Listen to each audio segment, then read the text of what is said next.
Hello and welcome everyone. So we are at Metal Forming and Fasteners Expo 2023 at the stall of Swastik, having with us Mr. Mitesh Devra. Hi. You can give us some more insights about Swastik. At the same time, your participation at this expo. Please let us know. Yeah, sure. Regarding the Swastik Industrial Works, it's from last 1981, and we are dealing in the fasteners last from 40 years.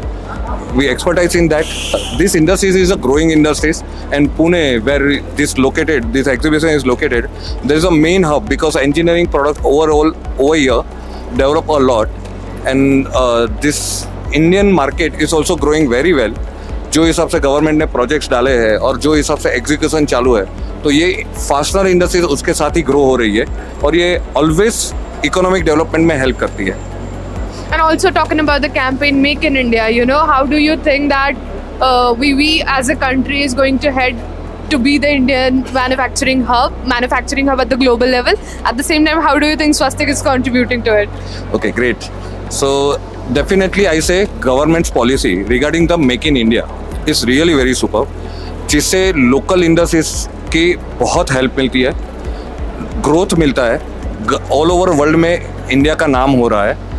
पहले ऐसा था कि हम मंगाते थे, now only thing is कि India यहाँ से एक्सपोर्ट कर रही है, तो ये इंडस्ट्रीज काफ़ी अच्छी तरह ग्रोथ कर रही है. गवर्नमेंट का बहुत अच्छा सपोर्ट है उसके लिए, और हमें ऐसा दिख रहा है कि आप अनदर 10 years के अंदर India will grow such kind of कि it's parallel to China, because जो प्रोडक्शन लेवल उनका है वही प्रोडक्शन लेवल यहाँ पे आ रही है.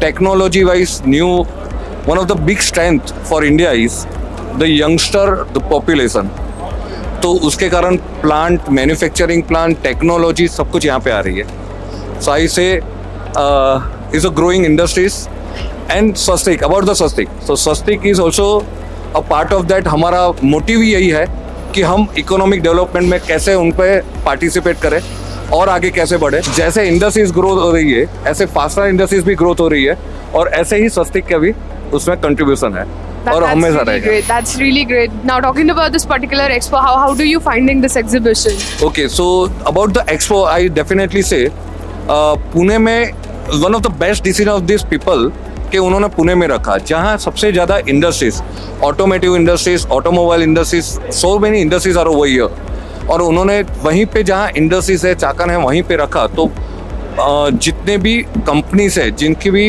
ये जो प्रिक्योरमेंट करती है कंपनी, उनको यहाँ पे अच्छा एक्सपोजर मिला है, बहुत सारे लोगों को एक दूसरे के साथ मिले हैं, और डेफिनेटली ऐसे कि ये बिजनेस ग्रोथ होगा. Sure. Thank you so much for this insights and thank you for your timing. Thanks for that. Thank you.